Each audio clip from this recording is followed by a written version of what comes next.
Hello and welcome to the Overland Journal podcast. I am your host, Scott Brady, and I'm joined today with my travel companion, Bryon Bass. And we discuss our recent journey through the country of Ethiopia. I actually picked up Bryon in the northern parts of Kenya, and we continued up to a very intensive border crossing into Ethiopia before exploring the Omo Valley, Addis Ababa, onto Harar and Dire Dawa. And these are incredible parts of the world. It's one of the most culturally diverse countries that we've ever experienced in our travels. And we really had a lot of learnings along the way and some great stories to tell. So we go into our experience in Ethiopia and then leave you hanging at our border crossing into Djibouti. So please enjoy my conversation with Bryon Bass. Now, at the end of this episode, we actually include another conversation that we had with Muller from EthioTrek, who helped us get the vehicle temporarily imported into Ethiopia.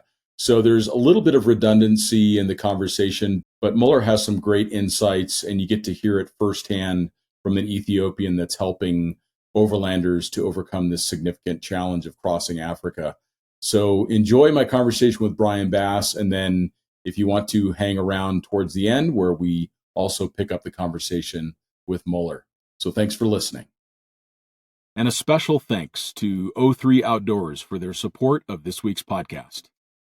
The world is messy. That's the price every outdoorsman pays for adventure. So when we need to keep things fresh, well, we at O3 Outdoors don't just do things halfway. We turn to the same technology NASA uses to clean the space station, and we bring it down to our own frontier. You know the smells, the sweat, smoke, and fuel, the smells of a proper adventure, the stuff of a true outdoorsman knows firsthand. Our technology here at O3 Outdoors eliminates bacteria and odors on gear or in your homes and on your vehicles.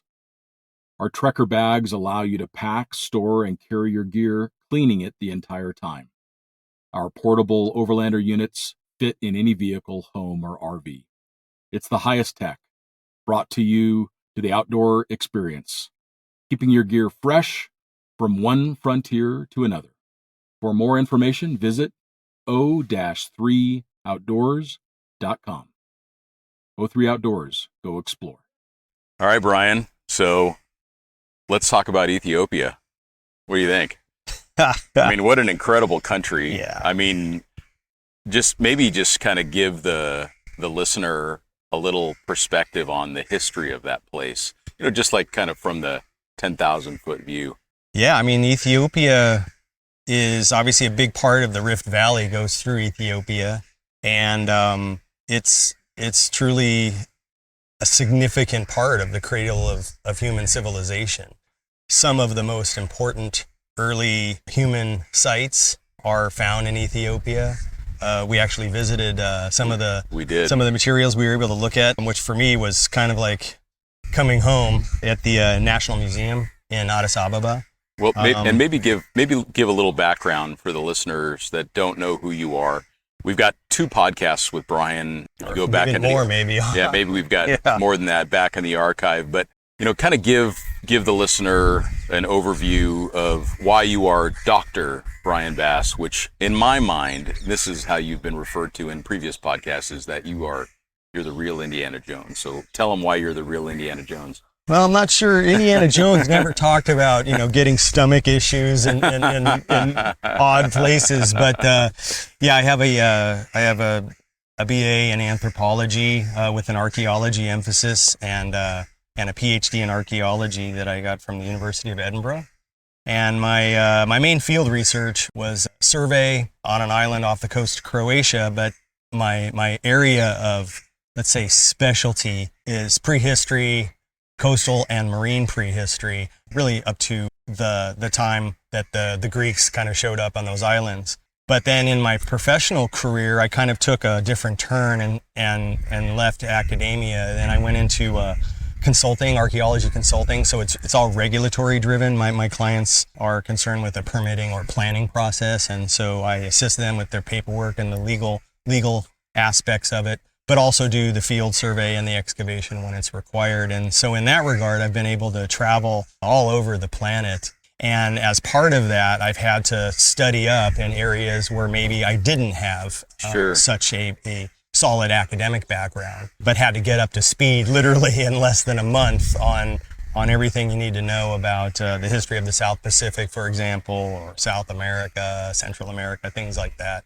So that's kind of a thumbnail sketch of my background in archaeology. Well, and what I remember, Brian, one of our earlier trips we did in 2016, where we drove through Uganda up into South Sudan and then back down the west side of Lake Turkana. And you and I, we had pulled into a campsite, and we were starting to set up shop. And the other folks we were with, Stanley and Franz and these other guys, Alex, they were all working on the G-Wagons. And I was setting up something to prepare a meal, and you're wandering around, and next thing I know, you're coming back with early human stone tools. Yeah. As a matter of fact, I think we published an article on that Acheulean hand axe that I found, and that's sort of one of the holy grails as a prehistorian. I mean, we study that stuff. I've never done any formal archaeological field survey in that area, but it was very obvious, and especially where we were. Yep. I mean, that's at ground zero for early hominid activity and evolution. And I mean it was just so neat because part of the conversation is I'm like, Brian, how in the world is it that we were able to find these? Because you didn't find just the Acheulean hand axe. You found there was a lot of other stone tool debris. We were kind of up against that. It was kind of like a rock shelter. It was. And obviously the landscape has changed quite a bit since the humans who deposited those materials moved on. Yeah. But nevertheless, that outcrop was still there, and you can kind of envision somebody maybe spending the night or 2 or 3 or I don't know, something like a week overlooking what's now has receded as Lake Turkana or some savannas down below, some drainages, and it was that was an interesting time because for me I'm looking at that hand axe and then seeing Stanley and Franz with their toolkit out. Yeah. Wrenching on a Mercedes G-Wagon. Yeah. And for me, it was like the continuum of human history, the use of tools, development of tools. It was right there. And 1 meter. And ingenuity. It was all right there. Creativity and a willingness to overcome problems. Exactly. Yeah, and that's just really been the thread of this trip.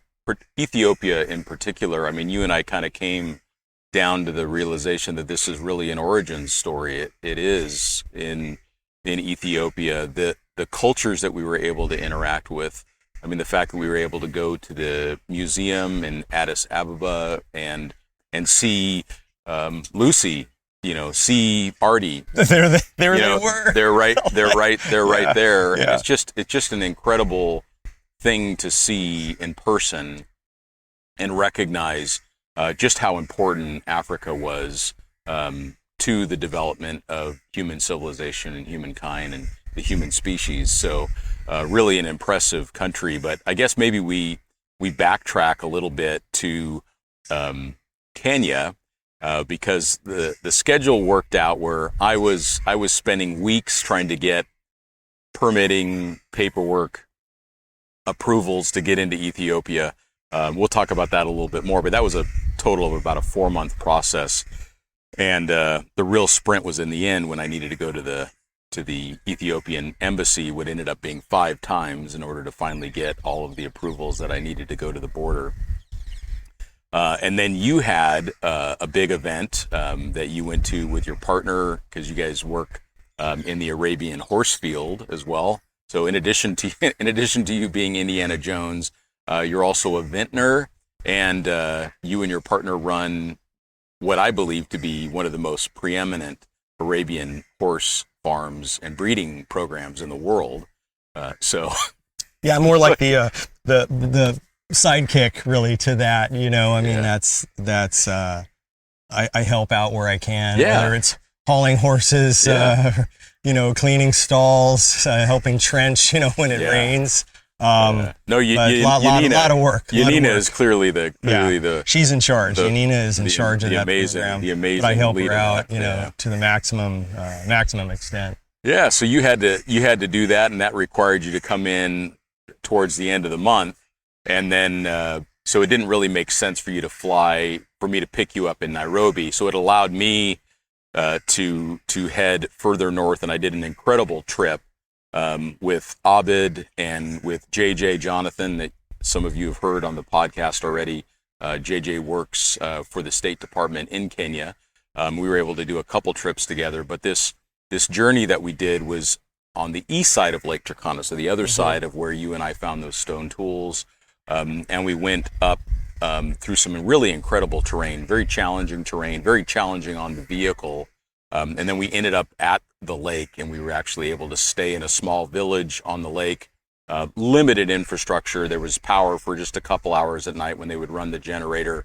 And it really stretched the limits of our fuel capacity. Even the other Grenadier that was with me was diesel, which has a little bit better overall range. And we were both putting in tanks of spare fuel to get through this route because it was just nothing available, or certainly nothing of the quality that we would feel comfortable putting into the vehicle. So that was a really incredible journey and so fun to do with Abid and JJ.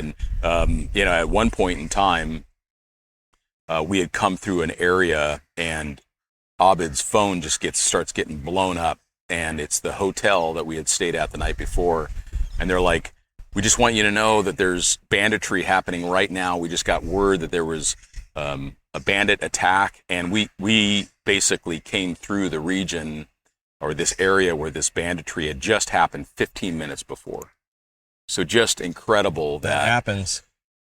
that we were so fortunate to be just after this event occurred. So even though Kenya is an incredibly safe country overall, and I would highly recommend people visit it, even with your kids and your family. You just need to know where you got to go. So I was certainly grateful to have JJ along, who has a particular set of skills, and also having the local in Abid there as well. Having multiple vehicles was a good thing. So we were really fortunate to be able to go through that region and see that region without any incident.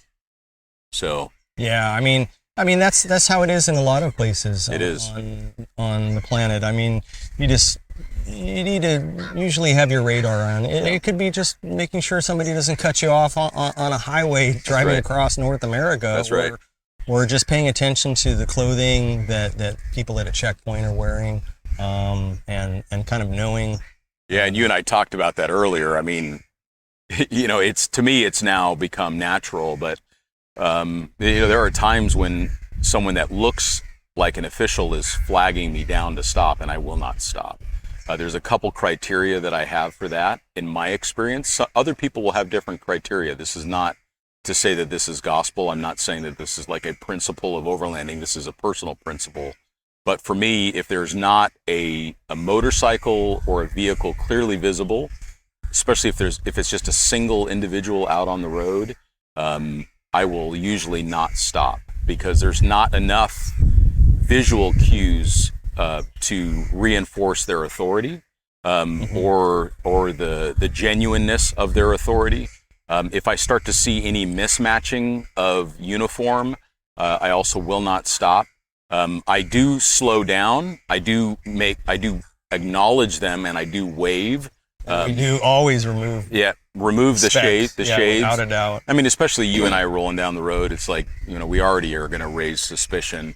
So, which again on that last trip, we ran into all kinds of trouble in Kenya. Yeah, they were very convinced that we were there under different auspices, and this one comandante was pretty pissed that we weren't disclosing our mission to him. He didn't like my spork. Yeah, either. He didn't like your spork.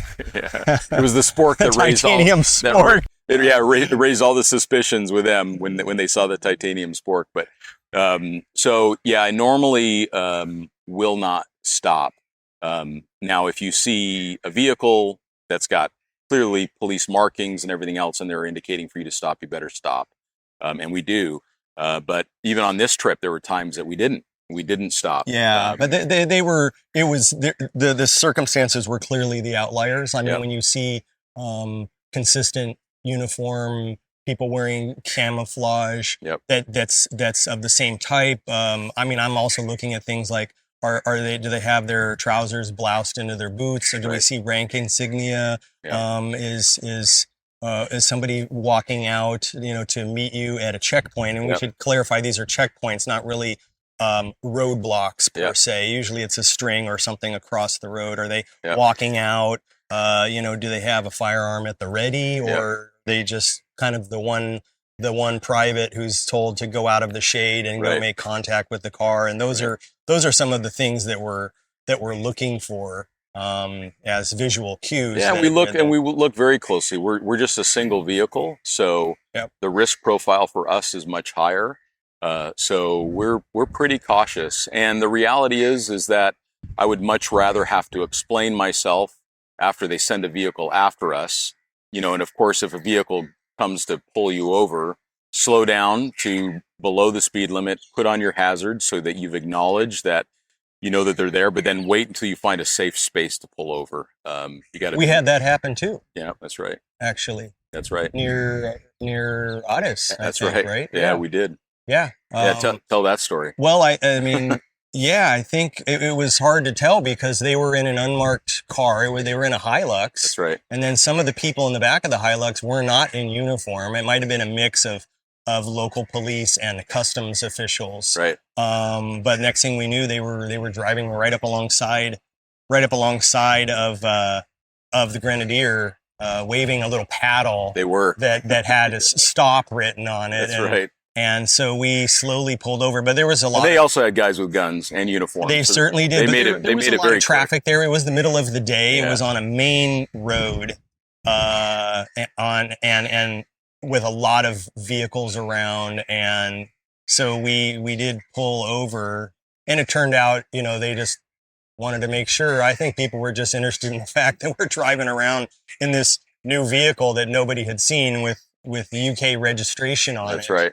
And they were very serious about us pulling over, and they looked like they were pretty aggressive when they first got out of the vehicle. But we were lucky because we were there with Muller, who we'll introduce here in a second. But he's an Ethiopian, and he was able to quickly communicate with them. We provided the documentation that they required to show that the vehicle had entered Ethiopia legally, and then everything was fine. There was lots of smiling and handshakes and fist bumping. That's right. But it's always important, to start out those contacts with your sunglasses off. That's right. And with a smile and a wave, or even a salutation in the local language. That goes a long way to de-escalating something that might take off. And if you're still a little uncertain, I mean, some of the other things that you and I do, I mean, the sunglasses off is really important because it allows for that human connection, that eye contact, even if they have their sunglasses on. The other thing that it does is it prevents them from wanting to take your sunglasses. I've had that happen where, you're wearing a nice pair of shades, and they may see that as being the ticket to you being able to go free, is you giving them your sunglasses that they've now decided that they like. So I always tuck them in the center console because I happen to like my sunglasses. So thanks, Ether. So, take the sunglasses off, make eye contact. The other thing that you and I do, and you have good discipline around it, which I appreciate, is you only roll the window down, probably around 2/3, I would say, is a good starting point. The more official and the more established the stop, the further I will roll the window down, even to include it being down all the way. So it shows that I'm not putting a barrier between them and myself.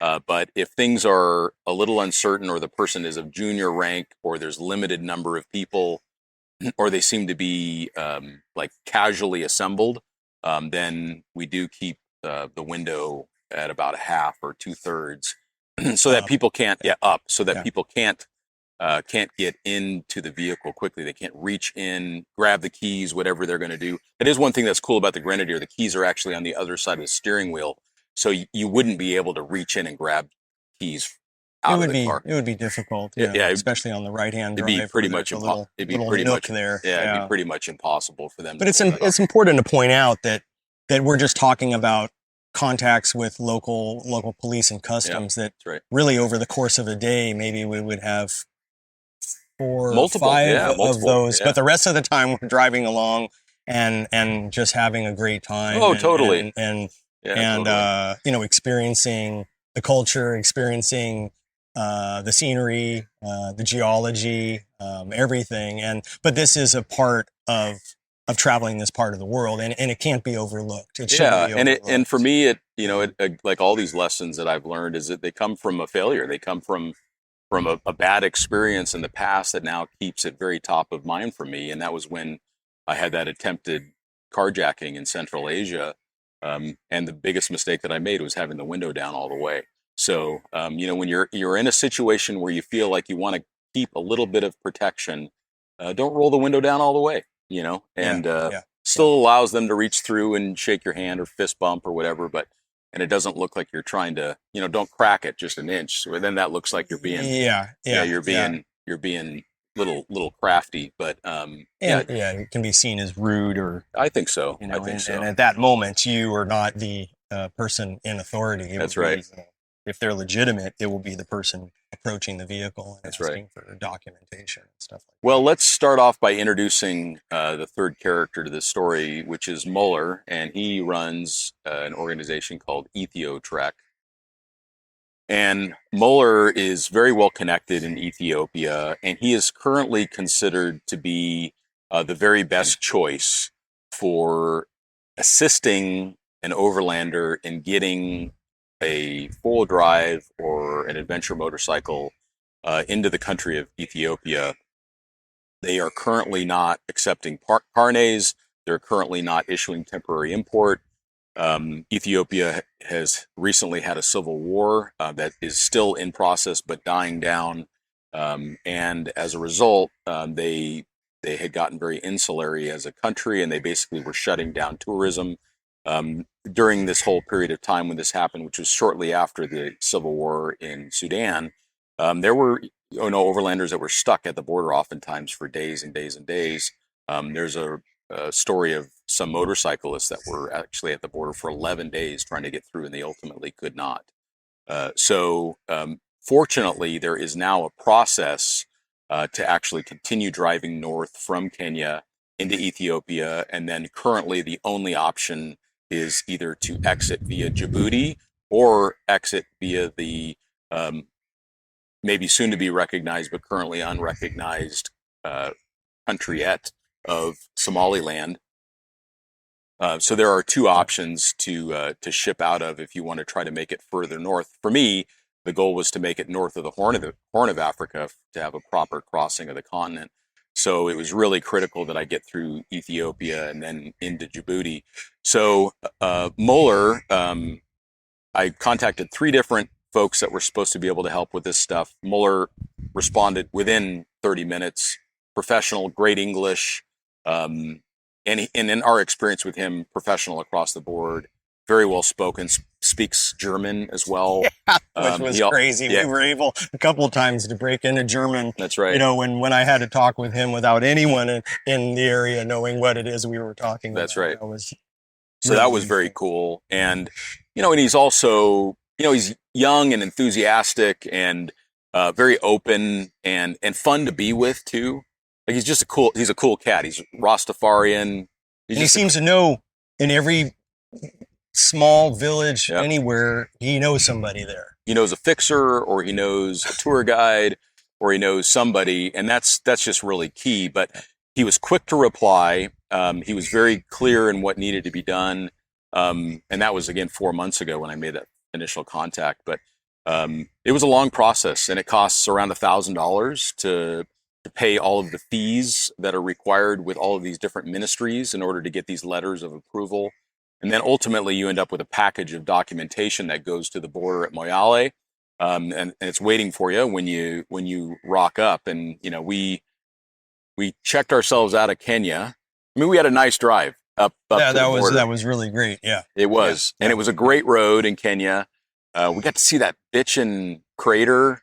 Yeah, It looked like yeah, it was a yeah. Mar crater, which is like subsurface water that had superheated and exploded the surface into this beautifully round crater. So we got to do that. Did our Land Cruiser spotting. That's right. Every variant you could pretty That's much right. imagine along the road. And then it was really critical to have the vehicle full on fuel when we went into Ethiopia, because we knew that benzene or unleaded fuel was going to be in limited supply in the country, which maybe we even talk about it now. I mean, Ethiopia is an island nation in the sense that it is not connected to the water, to the ocean. So it's an island within a continent where they're completely isolated from access to shipping.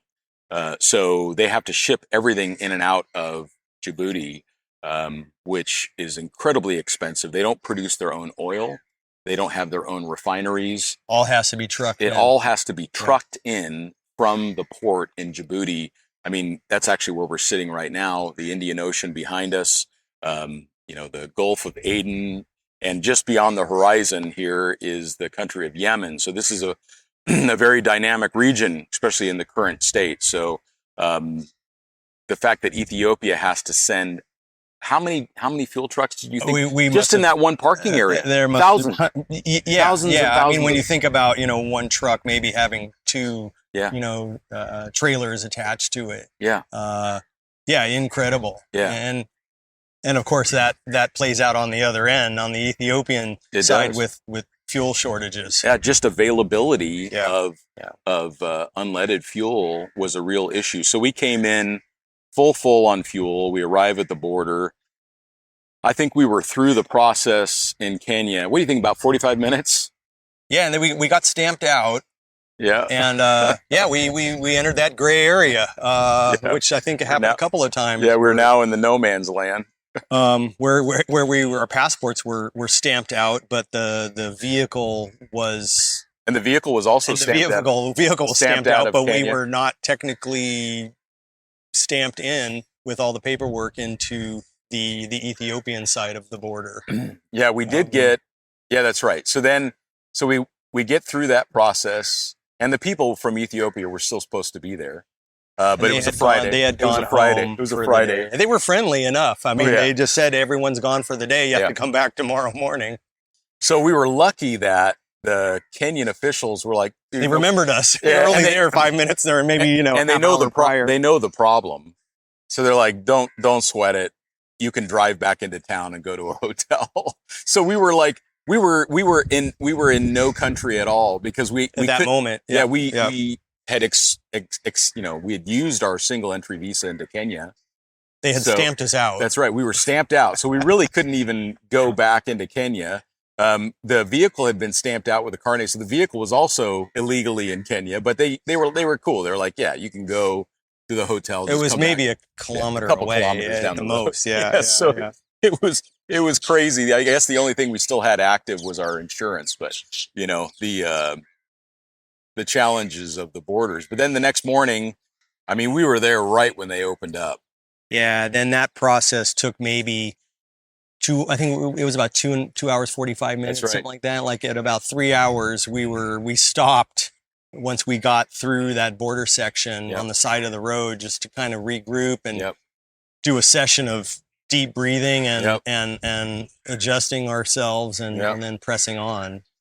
Yeah. So when you get to the border, you've got these letters that you've received from the Ethiopian embassy. So how the process works is you contract with Mueller.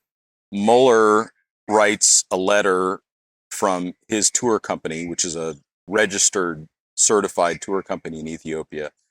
He sends a letter with your information and some additional copies of like passport, vehicle information. And he sends that to the Minister of Tourism. And then the Minister of Tourism then sends a letter to the ambassador at the Ethiopian embassy in Nairobi, requesting that they verify all of our documentation, who we are about the vehicle, and then they will write a letter then that goes to the Minister of Customs back in Addis Ababa. And then the Minister of Customs, once they have everything done, once they're satisfied with everything, and then they send a package of paperwork to the border at Moyale. So the reason why it takes so much time at the Ethiopian embassy in Nairobi is that the process changes a little bit. So I came in with the paperwork that we thought was going to work, and they said, "Oh, the guy's gone for the day. Come back tomorrow." So I came back the next day. I finally got a hold of the right guy, and he says, "You need to have this thing." So then I have to get a hold of Mueller. Mueller has to create that, which took another day. And then I came back in the morning with that, and they said, "Okay, come back in the afternoon, and we'll have the letter for you." So then I came back in the afternoon, and they said, "We can't give you the letter because the ambassador, he's out sick for the afternoon, but he'll be in the morning." And then I came back the next day, and he says he's like, "We're so close." He says, "But I need to have this other letter from you where you're describing why you're going to Ethiopia, that you're a tourist, put the information of your car in there, and you need to sign it." And I'm like, "Can I just do that right here in my own pen?" Yeah, and he's like, "Yeah, that's fine."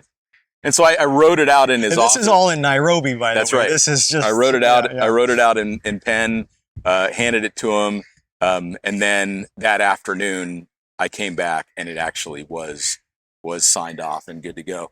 And then I sent that letter, a scan of that letter to Mueller, who then sends it to the Minister of Customs. And so we did make it through the border. It took some time, but it wasn't that bad. I mean, two hours and 3/4 or so is just not. It's not that bad. But then we were in Ethiopia. They cut us loose. That's right. Cut us loose. And we were both a little uncertain about how the security situation was going to be in Ethiopia. There wasn't good information. It had been classified as a level 3 country, which the U.S. State Department advises against traveling to. But it's a big country, and I had gotten some better kind of resolution or a detail around where the areas of concern were. And then I put together an itinerary, and I sent that to the State Department, and then they had some suggestions. And I also sent it to some other Ethiopians that I knew that could say, you really don't want to go to this area or whatever, because we wanted to go to Lalibela in the north. Yeah. And pretty much everything was just like, don't do that. I guess people are flying in. It was the driving. But driving was just, Yeah. There was some express kidnappings happening, and some other issues that had come up recently. So we had to make some adjustments to our itinerary. But we were super lucky because Mueller happened to have just completed a big tour of the Omo Valley, and it coincided with us arriving rolling on in at the border. Yep. So we drove for maybe 250 kilometers or so that day up to where we were going to stay in Konso. Konso, yeah, that's correct. Yeah. And yeah, why don't you talk about kind of like rolling into there, what we saw in that region? Now the anthropologist in you gets right. The anthropologist. Yeah, I mean, there's an area in Konso that has been designated by the UNESCO as a World Cultural Heritage Site, and you can see the terracing and some of the villages as you're driving up into the mountains. And you were commenting on that. Yeah. It reminded me of like when we crossed over into Uganda, where there's just this immaculate landscape that looks like something out of prehistory, in that it's just traditional villages. There's no plastic anywhere. There's no trash anywhere.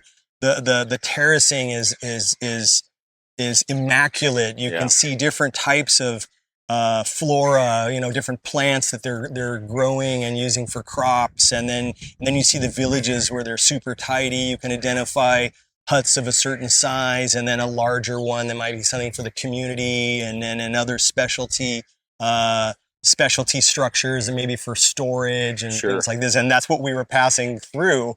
And I didn't actually know that that's what we were seeing at the time. I mean, we didn't have a big paper map open in front of us, but then we got to Konso and met up with Mueller, and And then he had organized for us to go and visit one of those villages, and that was just Incredible. incredible. Also from the aspect that it was the equivalent to having people that you don't know just sort of show up at your house and walk around your front yard, walk around your backyard, and then stroll through your house. Right. I mean, really, that's what's going on. But everyone was super friendly. The kids just loved it. Yeah. You could see that tourists go to that location, but nothing related to tourism per se was visible, other than the fact that we were there with a local guide who speaks the language, and then Mueller coming along. He had organized the local guide, and that was just really an incredible experience, just to kind of see it. You had a chance to drink some of their local beer. We ate some food that they were preparing. Yeah, it didn't get sick, by the way. It was like beer and protein shake all in one. It was pretty chewy beer, but it was an experience. And then I had some of that. They pull these leaves out of the trees, and it's like a major source of their fiber and vitamins. It's incredibly nutrient dense. I don't remember the name of it. No, and it was with some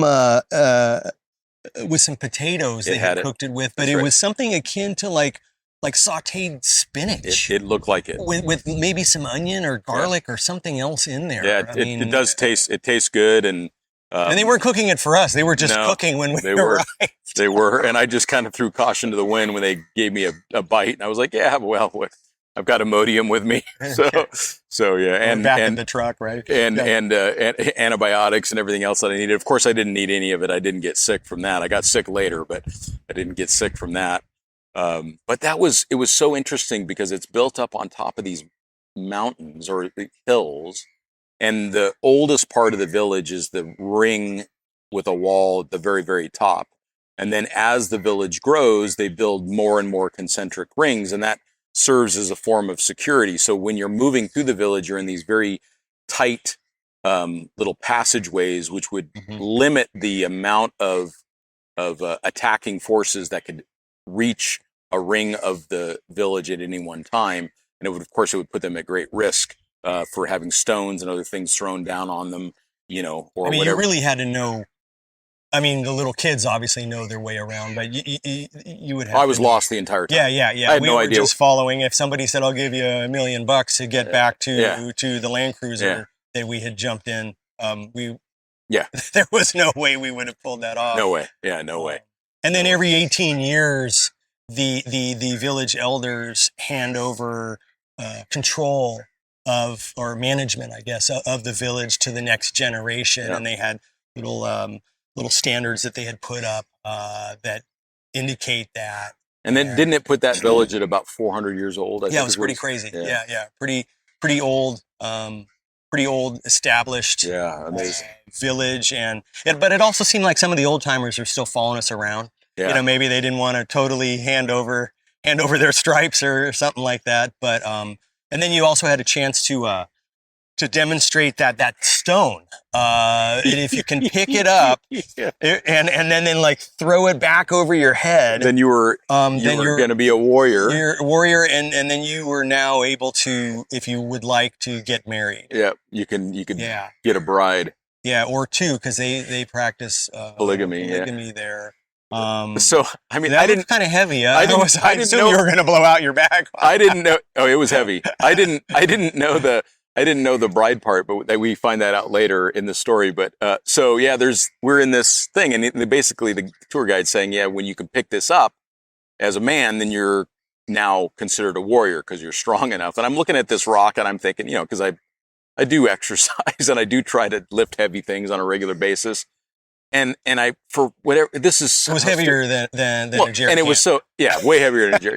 I mean, I would probably put it around 65 to 70 pounds. I would say so. It was, probably around that. But it's this round granite stone, which means you don't really get a good grip on it or whatever, and I don't know any stone lifting techniques. I don't have any. So I just like Neanderthaled the thing. But what was so funny is, like, first of all, what was I thinking saying that was a good idea, that I wanted to lift that thing up, in the middle of a trip? Because, blowing out my back or whatever would have been like totally Right. a bad thing. So that was stupid thing number one. And then once I agreed that I was going to do it, then I realized when I look around that the entire village showed up. Entire village. They were going to watch it. No pressure. Yeah, you know, to watch this stupid bald guy try to lift the stone. So yeah, I got in my best sumo position and I grabbed the thing, and getting for me, like that motion of getting it up onto my chest, that was okay, because like that's a movement I do fairly often. But then you got to shift completely to shoulders and a little bit of a kind of a boost to get it up over like 70 pounds overhead. And going, and then throw this was the part where I assumed something was going to happen. Something was going to break. Some shoulder injury. Yeah, you pulled it off, and everyone was very impressed. They were screaming and yelling, and then I find out that the tour guide advises me that now I need to pick a bride. And there was a bunch of jumping women. They were all very enthusiastic about this prospect. Right. So how I ended up in a village in southwest Ethiopia by Scott Brady. Yeah, that's right. Yeah, that's right. Yeah. And it was so cute because I told my girlfriend Tavia about it later, and she's like, I would have gone over there, fought for it. She was ready to jump on a plane. She wasn't gonna have any of that. But it was such a fun experience, and just beautiful people, truly wonderful people. So many kids, so many happy kids running around. Just really special spot. Friendly, welcoming. I don't know if I would really be into having people just sort of roll through my house. Your crib. Yeah. I mean, obviously it was arranged, and with the translator, they knew we were heading that way, but just really, really, really special. I mean, I was so grateful to have seen that and interacted with them, and yeah. And I think for me, Brian, it was so positive, and it was so safe, and it was such a profoundly unique experience that I think it just kind of kicked away any of those worries that I had about the country of Ethiopia. Not that I wasn't going to be vigilant or whatever else, but it just felt like it softened that landing so much. Yeah, and because we did actually hit quite a few checkpoints right when we crossed into Ethiopia. Yeah, just the two of us. And there was a lot of contact. That's right. Within the first hour, I think we hit like 4 checkpoints that had various customs officials and local military police coming out, and it was just window down, window up, glasses off, glasses back on. That's right. Here, look around our truck, because that was when they did a couple times. They did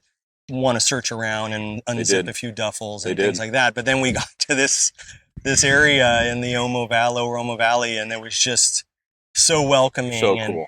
And also cooler weather too. It was, but just really, and at an elevation that you don't have to worry about the malaria anymore. And I mean, you and I still stayed on the prophylactics, but like we still took the malarial medications, which we take Malarone, by the way, which is not medical advice. It just happens to be the one that we choose. I know it to doesn't take. bother me. Yeah, it doesn't bother me either. Multiple trips, so once a day, you just got to stay on it, and then. From there, we drove up to Arba Minch, and that gave us an opportunity to go to another village, which was completely different. Completely different. Yeah. And what did you think of that one? I mean, that one, it seemed like it was a little bit more set up for general tourist contact. That's right. They had little more pomp and circumstance. Yeah, little. They dressed us up in some of their traditional garb, which I thought was kind of cool. I thought it was sweet. It was really sweet. I mean, it's sort of like wearing a certain piece of headwear or some other outfit when you're in a foreign culture, if that's what the locals wear, and then you demonstrate that you're being respectful. And then the cheetah skins and the leopard skins, that was a little uncomfortable, but. You had an observation, though, that it looked very clearly like that they had been inventoried. They had been inventoried, and I want to say that probably Mueller mentioned that too. You could see that they had sort of like Sharpie with a number on it, so that they're not doing any poaching of the more apex species in that area. Right. And I think even one of the the guide that we had there, who's from that village, he explained that they really don't even wear that kind of stuff anymore. Yeah. But that was a really interesting experience too, because of the structures, their dwellings. They're sort of shaped like the head, the coolest of an elephant. The coolest huts I've ever seen in my life. By far. And they account for the fact that they're about 12 meters high. Yeah, super tall. And they account for the fact that termites are going to start working on the structure from the bottom up, and that the structure will slowly get lower. And so they build them with that in mind, and then they just kind of weave in the little shoots that come off of the bamboo, like right when it starts to come out of the ground. That's kind of what they use as the cover. Yep. And they said they last about 100 years. Yeah. And you could see where they had done some repair. And we went in that one where there was this like one little, like a pinprick of light coming through. I'm sure that they were fully aware of that. It made for great photos, but you could see that other than that, it was dark. And pretty roomy, very smoky. Yeah, the eyes of the elephant were the opportunity for a little bit of light to come through, but also for the venting of the smoke. Mm-hmm. And then kind of where the nose of the elephant would come down would be the entrance. And, for those that are watching on YouTube, you can see the images. But they were the coolest huts I've ever seen anywhere in the world. Yeah. And I don't know if they had an explanation for why. I mean, obviously elephants used to be in that area. That's what they said. But why they took that on. But that's what that's what they said. It was just their respect for the animal, reverence for the elephant. Yeah, but that was also a tradition that went back a few hundred years, if not more, because we went to another part of that village where the structure was extremely low. Yeah, and they said it was one of the originals from that village where the termites had done their thing, but you could still go in it. Yeah. I think they had turned it into more of a storage. Facility. But that was interesting, and then also we the weaving that they did was cool. Yeah, super intricate, and it wasn't just for mats and things like that. They wove those pieces into the fencing to keep, as a visual barrier, but also to keep their animals from wandering off. It just looked really cool. We were high elevation super there, intricate too. So we were in the pines. Yeah. There were pines nearby. Yeah. And then they also had a local beer. You tried that. I did. But then also that one was much better. That harder liquor that we tried. What was it made out of? I can't remember that. Well, we'll have to dive in. I don't remember anything after that. No, I'm kidding. We had a shooter. We had a shooter of it. Yeah, it was quite sweet. Yeah. It was not that bad. No, I admit it was not that bad. And they were all very excited that we were going to try it, because that also meant that they could try it with us, and they had that cheer. That's right. So we did lots of cheering. Yeah, I can't remember what the cheering was. Yo, ho. So it sounded like very much like a pirate's life for me, which is what it felt like in the moment. Because I had cheetah on me, and I had Lagarbe, and I was drinking the beer and everything else. So that was pretty fun. We had a little bit of food as well, and they showed us how they made this kind of that was cheese great. From like the banana. It was like not a banana. It was a banana plant. Call it a false banana. False banana. Yeah. But it ended up being more like a tortilla. Yeah. That's what it tasted like. It was crazy. And the lady cooked it for us right outside, and then they did their traditional singing and dancing and drumming, and that was super fun. I don't know. The whole time, if anyone was taking photos of me, I just had my phone up recording all of that. I mean, it was, there was a groove happening there. I was trying. I was putting on my best Scotty moves, dancing around in there. And then all of a sudden, like this old dude came out, probably, somebody else, an elder. He had a suit, but it was like in the same colors, but it was like next level suit. And then he grabs a spear and he's doing all this spear stuff. And then Mueller grabbed a spear, and then I was doing my best to kind of hop around. But and then he also broke into some the next round of song and dance. That's right. Too. Yeah, that's right. It was that was so like, cool. He was asleep somewhere off in the village and he heard what was going on. Yeah, that was so cool. Well, and then we pretty much from there, we just kind of worked our way back up to Addis. And then we got to connect with a high school buddy of yours that you hadn't seen in 20 years. Yeah. that was really, really interesting for me. I mean, we hadn't, other than seeing each other at some sort of high school reunion, I mean, I haven't really interacted with Teddy on any serious level since high school. Yeah, Which he was such a neat which guy. wasn't yesterday. Yeah, he's a Surgeon. He's a surgeon, reconstructive surgeon, and he some years ago moved his practice and family, everybody. He's originally from Ethiopia, and he moved everyone back to Addis, and he opened up a clinic for that type of surgery. And his house is immediately adjoining.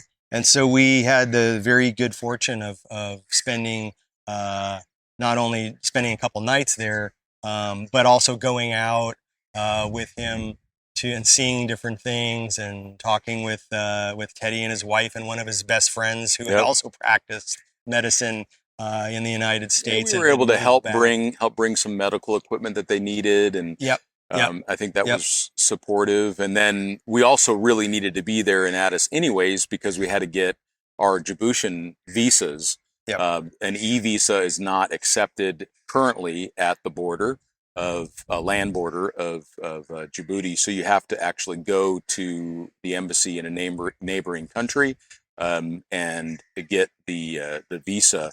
And that took us a couple days.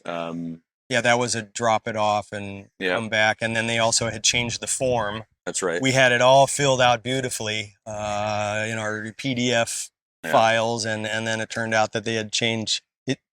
It looked like the same form. It looked different, but it had the same. It had the same. It was the same but different. Exactly. So, and of course, the other item on our agenda was going to visit Lucy. Yeah, that's right. And so we got to do that day. So we dropped off we came to the embassy the day before. They said, it's too late in the day.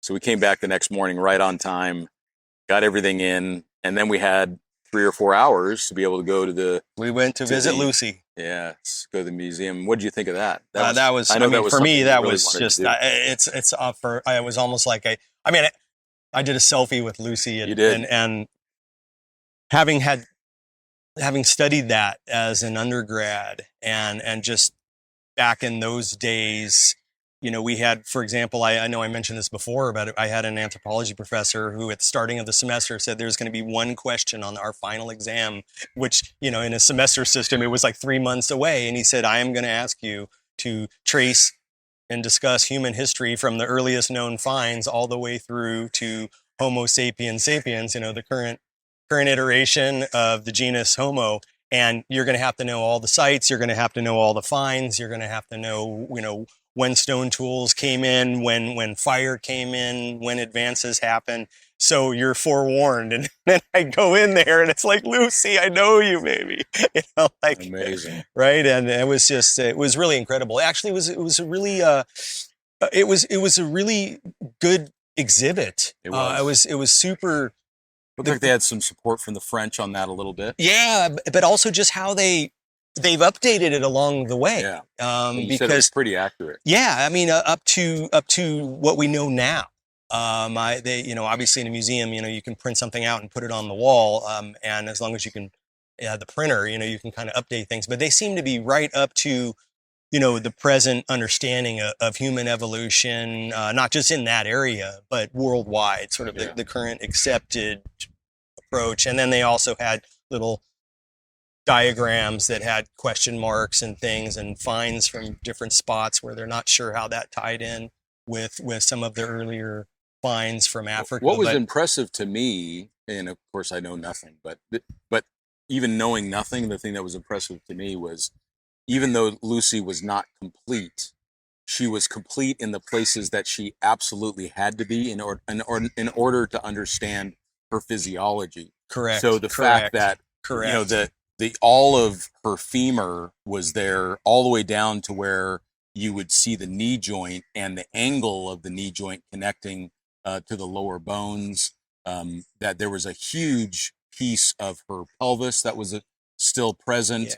And the interface between the head of the femur in the hip joint, and these are all things that, from a physical perspective, would show that she would have been walking upright. Oh yeah, which yeah. is There's just no question. doubt. I mean, There's you no could go to question. your local orthopedic surgeon, and then that specialist, even now, even if they're not familiar with Right. human evolution, would go, yes, well, the fovea capitis femoris, the head of the femur, where it inserts in, because of the flare of the pelvis, and actually the shape of the femur, and where it ties in with the tib and the fib, and the patella. Yeah. That this was an upright bipedal individual. Yeah. Sure. And then also, pieces of the cranium, pieces of the, all everything. the stuff that had to be there. Yeah. That had to be was there. She's not complete, but there's a lot of her there. Enough where you can fill in the blanks, because what architecture needs to be connecting in order. Right. Yeah. So I found that part to be really fascinating. Yeah. And a special thanks to Kuat Racks for their support of this week's podcast. Their new Ibex has landed. In fact, it's overlanded. This groundbreaking bed rack effortlessly handles substantial loads both on and off the grid.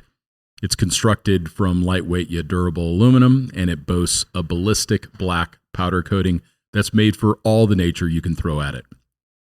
It's available in 7 different frame sizes, including the Gladiator now, to accommodate most truck models, and it's equipped with telescoping crossbars, numerous T-channels, and a versatile full and half-height configuration.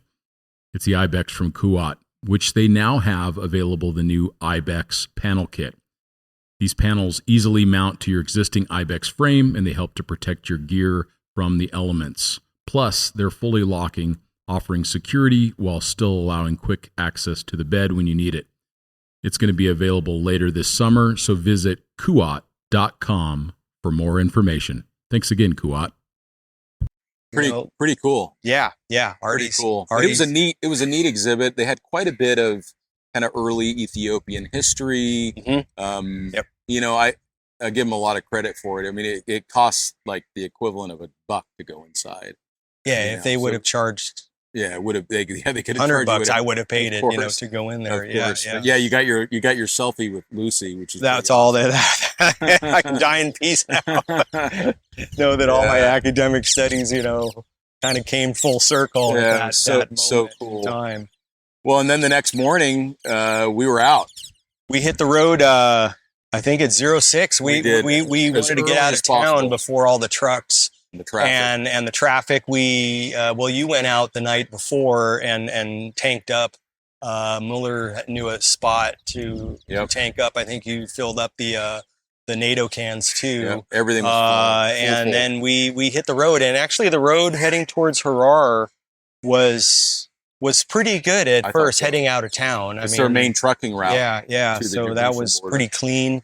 There were definitely areas where you could tell there was a lot of military presence, and we even ran into a patrol that was crossing the road, which we hadn't seen before. And there were some villages that clearly, in my mind, showed some Civil War type of fighting going on. I mean, they were just like destroyed homes and all of that. And there is banditry in that area, which is why there was so much military. Yeah, I mean, there was an armored presence there too. Right. There were some armored vehicles, APCs, things like this that were kind of perched just adjacent to the road. I guess just kind of flex some muscle. Yeah, I think a show of force in my mind. And keep the truckers going and doing their thing. There's also the railroad right adjacent, the modern railroad. That's right.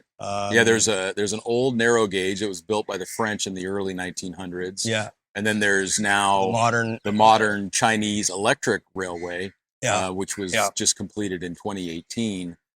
So interesting to see how history changes and how powers and influence change over the last century, from the powers of the French to the powers of the Chinese in this region.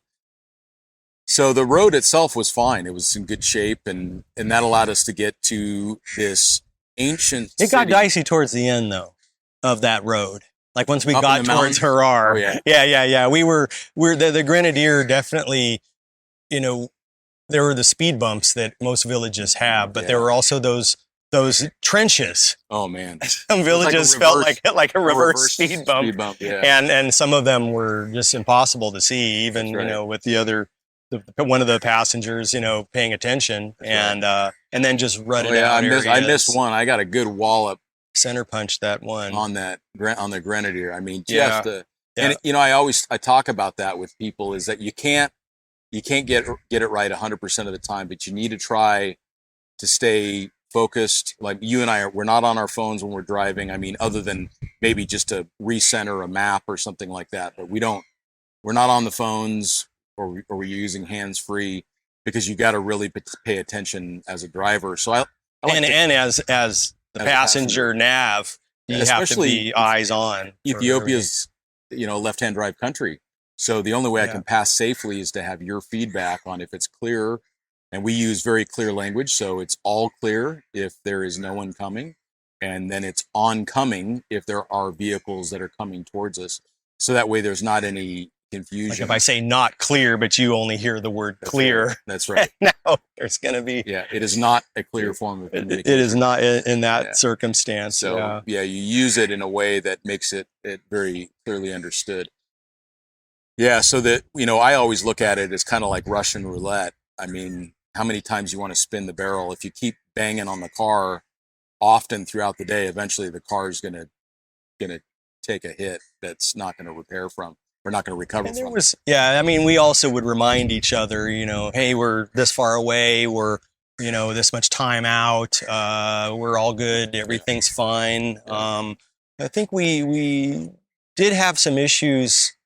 Well, we were okay on fuel at that point. Yeah, because we were able to get that one station where we topped up. Yeah, and that was pretty key that we did that. We didn't just assume. Big time. And it turned out, I hate to throw everything to luck. That's not how I operate in my life. Yeah, good fortune. But we were able to top up, and that then it proved to be pretty paramount.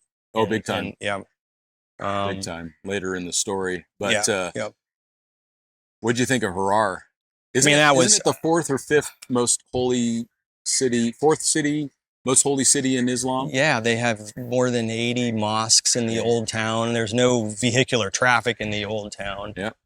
There's Italian influence from the colonial period of how the gates are built out, and the open air market, both outside the old town and inside, is just, you could just experience that. You could. And some of the little micro mosques. I mean, some of them, they were mini mosques. Yeah. Really. Like maybe the size of a big closet. Yeah. But incredible, man. The colors and the people. Yeah. It looked like it looked like, other than some of the modern T-shirts that the men would be wearing, it looked like you had gone back in time 200 years. Completely.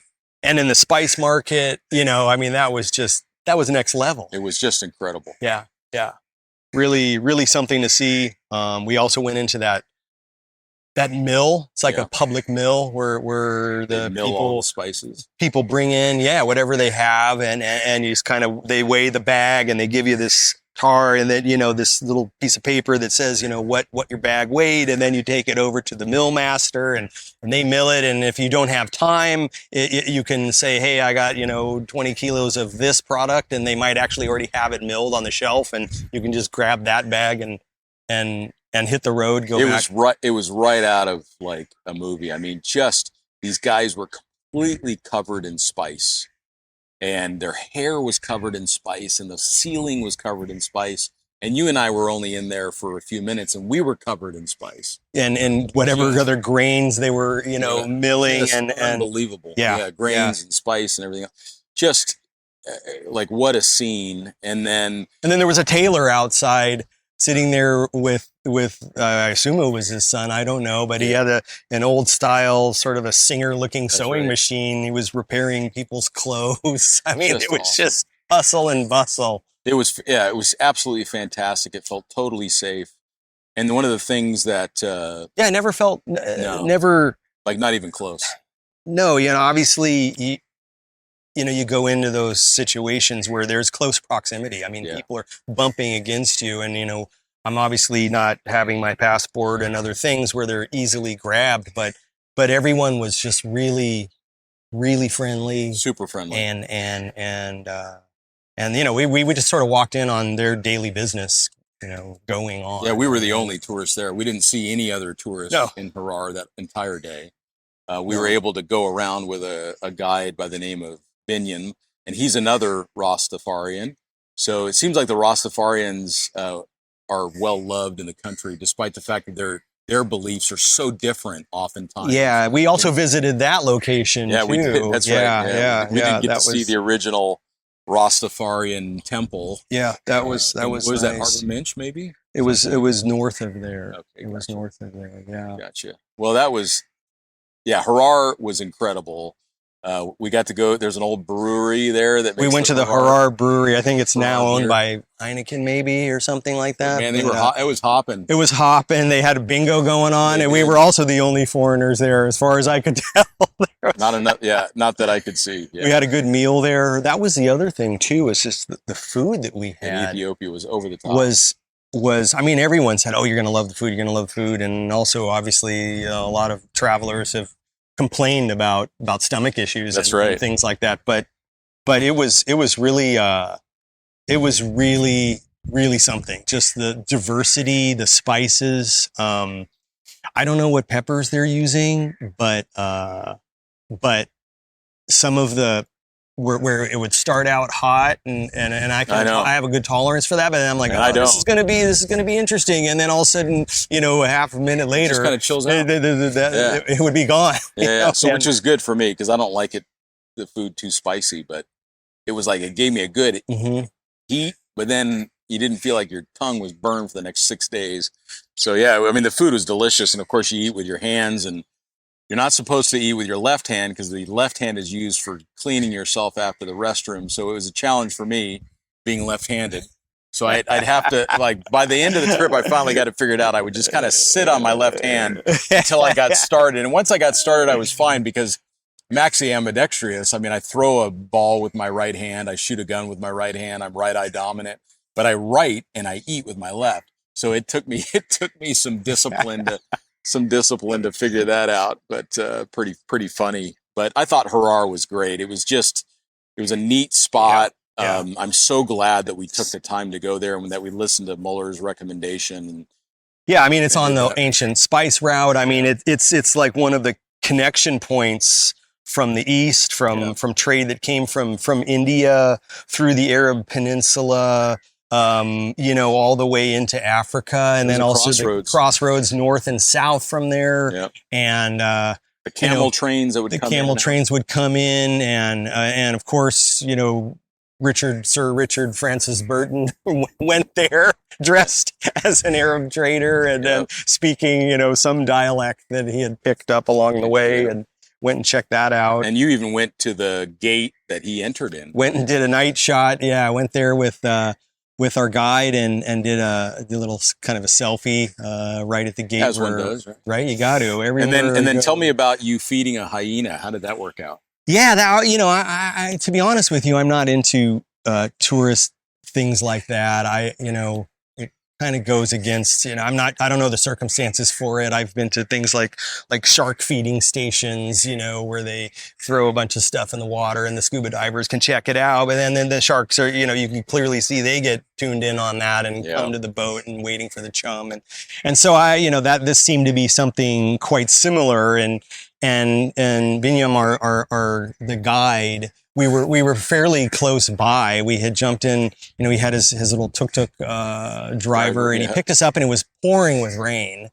And all the Tupac stickers. He had the Tupac stickers. In the windows. He was a good driver, actually. Yeah, you know, he was. I think he had some fresh rubber on that thing. Yeah, he could zip in and out. And so we got to the location. I really just wanted to see the hyena thing, you know. And it was already dark. It was pouring with rain. There were a few tourists that had shown up, or, you know, visitors to see the feeding or maybe to participate in it, but they had gone inside because it was raining so much, and you could, you know, there was no light, and you know, I pulled out my flashlight and I flipped over my little red lens, which is kind of nice because then all of a sudden we could see the hyenas, but they didn't bug out with this bright light. Right.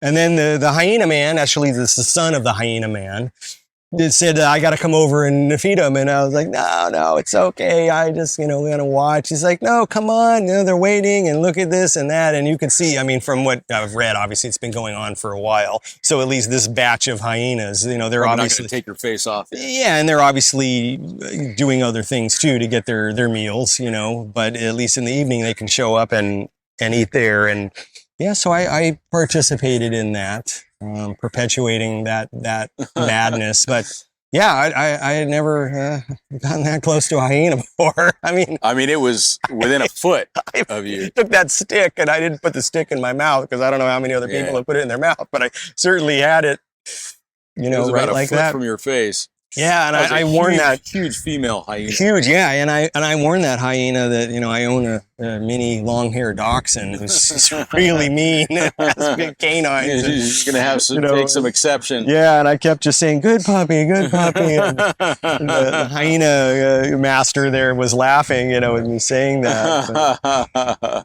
But it was interesting just to see that. It really was, man.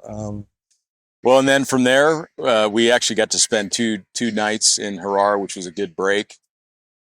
And then we headed to the border with Ethiopia and Djibouti, and this will kind of be coming to the end of our story about Ethiopia. But they wanted to keep us. Ethiopia. Everybody wanted to hold us tight. Cradle of, That's right. of civilization. They wanted to keep us around for a while longer.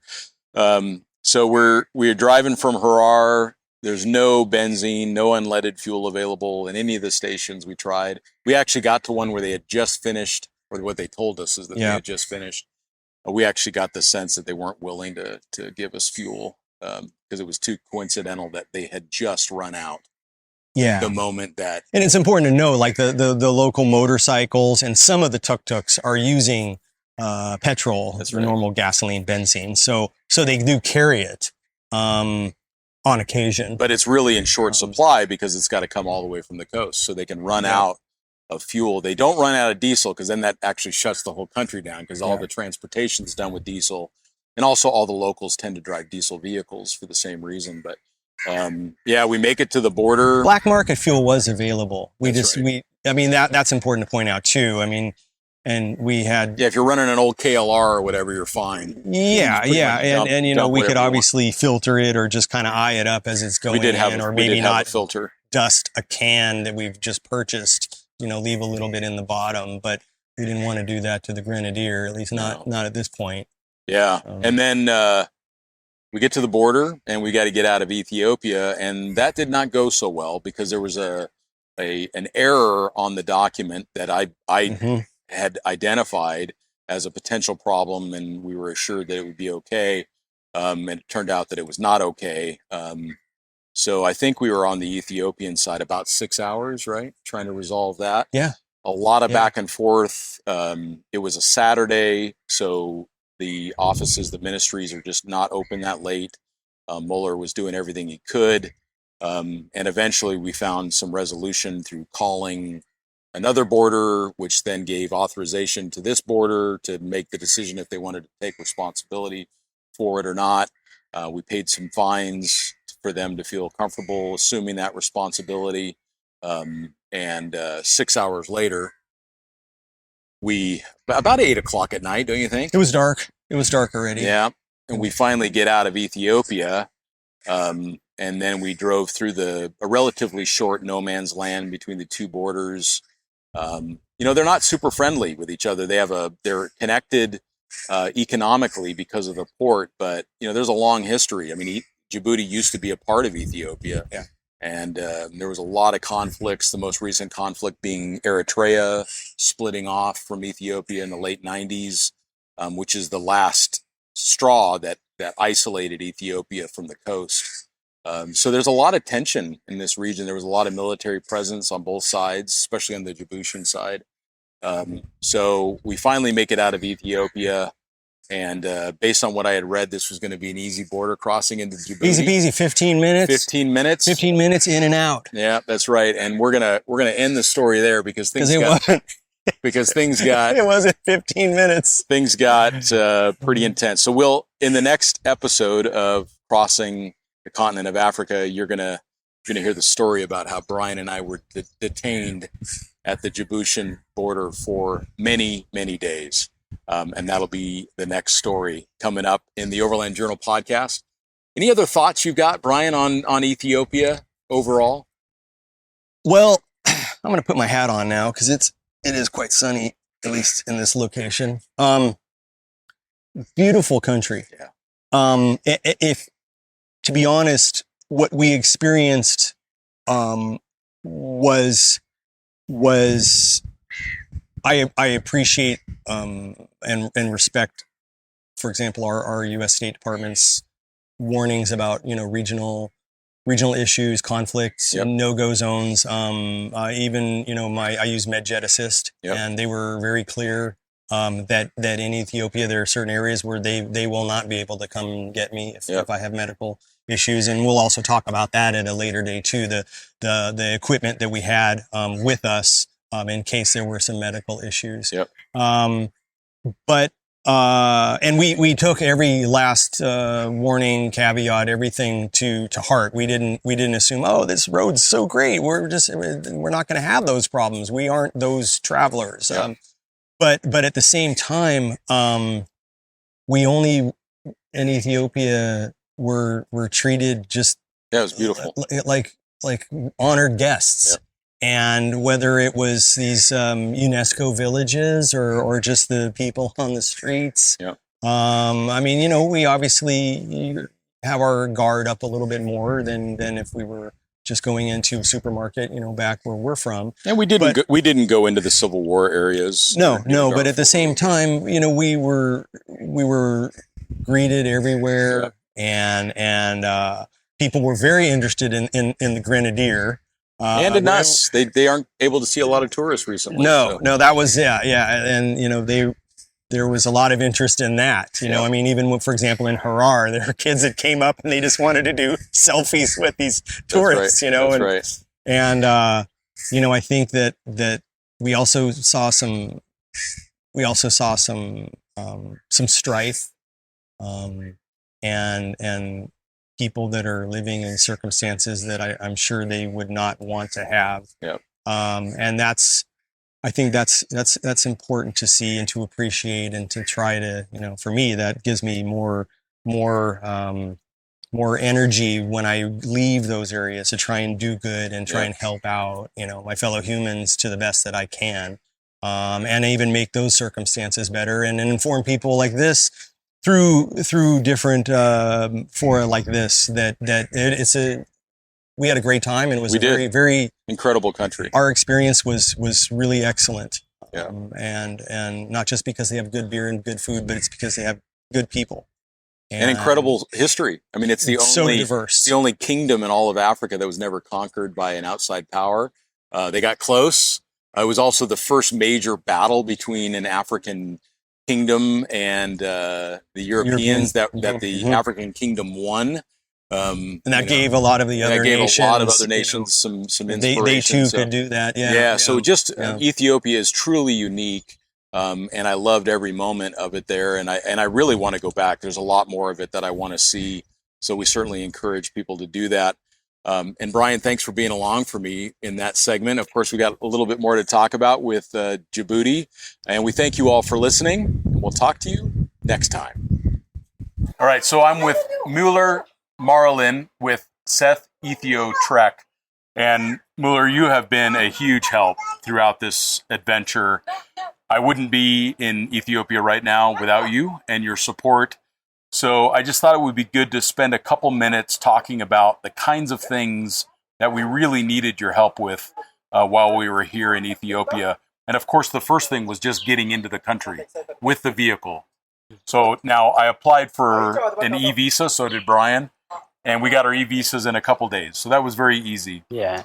But then from Nairobi, so if you're traveling north, let's say you're going from Cape Town and you want to get to Djibouti and ship out of there to Europe, you've got to come into Nairobi.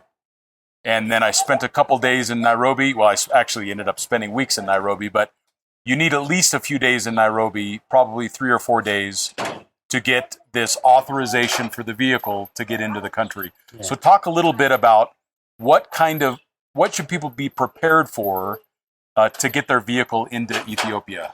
So the first thing that they have to think of is to get the full documents of the vehicle. Yep. And once they sent us all the documents of the vehicle and their e-visas, Yes. plus their passport copies, we will then apply to the Ministry of Tourism, and that's where we get the first letter, That's right. supportive letter. So That's my right. company writes a letter to the Ministry of Tourism, and we get a supportive letter from the Ministry of Tourism, and that goes to the Kenyan embassy. Yep. And then the Kenyan embassy gives us a supportive letter again to the Customs Commission. Yes. And we then go to the Customs Commission with our letter again to the Customs Commission and a supportive letter from the Ministry of Tourism. Yes, that's right. And the letter from the Ethiopian embassy in Nairobi. Yeah, and then... Yeah, so what my experience was, I needed to show up with አንዴ እዛ ቆዩ እሺ እዛ ቆዩ አንዴ ከረሜላ ገዛላችኋለሁ በኋላ እሺ እዛ ቆዩ እንዳትመጡ እሺ ስራ እየሰራን ነው እሺ ትንሽ ደቂቃ እሺ just a few minutes. Yeah, just hold them. Yeah, so when I was at the embassy in Nairobi, I came in with copies of my passport, copies of my e-visa, copy of Brian's passport, Brian's e-visa. We had the photocopies of the carnet, the vehicle registration document as well. And then I came in with the letter from the Minister of Tourism that you arranged. And then I also had to create my own letter indicating why was I going to Ethiopia, where was I going to travel, and information about the car. Travel itinerary, information about the car. And then it took me 5 times going to the embassy, back and forth. And eventually I get the letter from the embassy that basically they have verified that I am who I say I am and that I've provided all of this information. And then I sent that to you. Yeah. And you took that to the Ministry of Customs, right? Yeah, and I had to take that to the Ministry of Customs with an additional letter from my company directly to the Customs Commission. So instead of, so as to process this, you need to have a licensed tour company in Ethiopia. Yeah. And you also have to know how you do these things. The process. Yeah, and so far, my company, Semen Ecotrek or Set Ethiopia Tours, is the one doing this. You're definitely the one doing it the most often. I mean, I've not heard of anyone doing it other than you. And I think it's partly because you're kind of taking responsibility. Yes, for you vetted me out a little bit as well. You're making sure that I leave the country with the car. Yeah. So the communication with you has been so effective, really good back and forth communication. So first of all, thank you for that. And then the second thing that I realized when I got into the country was you have so many unique cultures, so many diverse cultures within this country, and many of them, in order to be able to access those cultures, you need to have an intermediary that can introduce us to the local guide. Yeah. So I wasn't expecting that, but it was such an advantage of having you involved because you happen to be down in the same region. Yeah. So you were able to take us to these incredible cultures, and we'll of course share some video and stills of that. But I mean, Brian, what do you think of some of those cultures that we saw in the beginning? It was just incredible. And it's not just the cultures, but it's also the cultural landscape. I mean, we visited a UNESCO World Cultural Heritage area, and just to have access to that, respectful access to that, because really, when you think about it, we're going into the area where they're living and cooking. We're basically we didn't really go into any of the specific bedrooms or anything like that, but we were certainly walking around the village, and we had not only the local guide that Mueller arranged, but also a village guide, or two that followed us around and just kind of made sure that everything was going well, and it was really incredible, and it was we're grateful that we had that experience and that we have access to interact with fellow humans. Yeah, I'm so impressed by the cultural diversity within Ethiopia. So there are so many different tribes. I mean, you do in many cases share a common language, but even within those villages, they have their own languages. Yeah, so in Ethiopia in general, we have more than 84 ethnic groups with their own language, with their own culture, and, with their own lifestyle. Yeah. And fortunately, the route that you came from Moyale, that was the best route to see some of the tribes. Yeah. So from the 84 ethnic groups or the tribes, more than 54 live in the southern Omo Valley. Okay. So that's the direction that you came in. And man, the so road you got was to see incredible. the chance to see some of, the beautiful tribes. The road was incredible. It was all just so impressive. And now your overland vehicle of choice, what do you drive when you're out in these remote areas? Well, the Toyota Land Cruiser. That's right. I'm a 76. We're a huge fan of. You drive an HCJ 76. Yeah. So a very durable, simple vehicle. And it seems like you've had no issues with them. I have never had issues with never them. had an issue. The Toyota Land Cruiser. I mean, you even stopped carrying a spare, like no spare tire. You don't I didn't have anything. But I also have, I just bought them. Very new, brand new. So you don't even bring tools with you. Yeah, I just had some. That's right. I had some tools. I'm kidding. But the Land Cruiser is definitely the best. They are the best. They are the best for Africa. For Africa, and it's probably been fun for you to see. I mean, this is the first Grenadier in Ethiopia. Yeah. What was your first impression?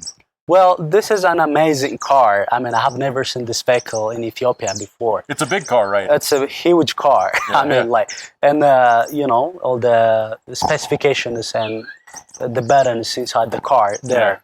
It's good for traveling in Africa too. Yeah. So I was actually thinking that my LC300 is the best vehicle. Yeah, the LC300 is a nice vehicle. But I saw this, so this is also a great vehicle. I mean, it's nice to have more choices. Sure, yeah, that's definitely. So then the last interesting challenge that we had to overcome as a team was the availability of petrol. Now, I have experienced that in many of my travels, but this was a unique situation where, because of your command of the local language and your understanding of the culture, you were able to expedite us getting access to fuel. It probably would have taken me hours to sort that out, and probably more money too. So you were able.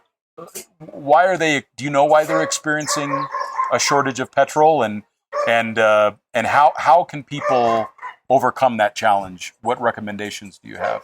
So in Ethiopia, we've got older cars, older minibuses that you saw on the road. And we also have many tuk-tuks from India. So all these vehicles that you saw on the road, they actually use petrol. Benzene. Sure. So you saw on the gas station, it's a very long line of this tuk-tuks and vehicles. So we had to wait those vehicles to get filled up, to get ours filled. So while you're on the road, right, you just have a certain, goal to make in a day. Yeah, you have to go quickly. Yeah, so you can't wait on that line. It would take hours. Sure, it might take hours or, more than 30 minutes, 40 minutes. So there is actually a huge, shortage of petrol in the remote areas of the country. But for that, you should have, some extra like we did, we have an extra 40 liters. 40 liters, that helped it a lot. Yeah. Even though you didn't use it. Yeah, we didn't have to use it, but it was nice to know. Yes, that it's always a good idea to have more petrol on board. And knowing your fuel consumption as well, I think, is really important. Yes, that's our also fuel very consumption much. went up a little higher with you with following you. I drove so fast, right?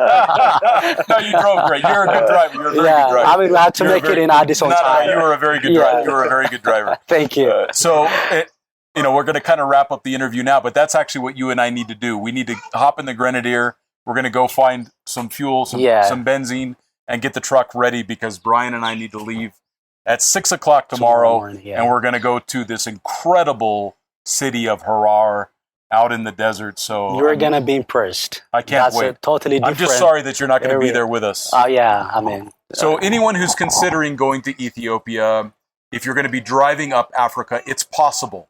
You just need someone like Mueller that can help you overcome these significant bureaucratic challenges.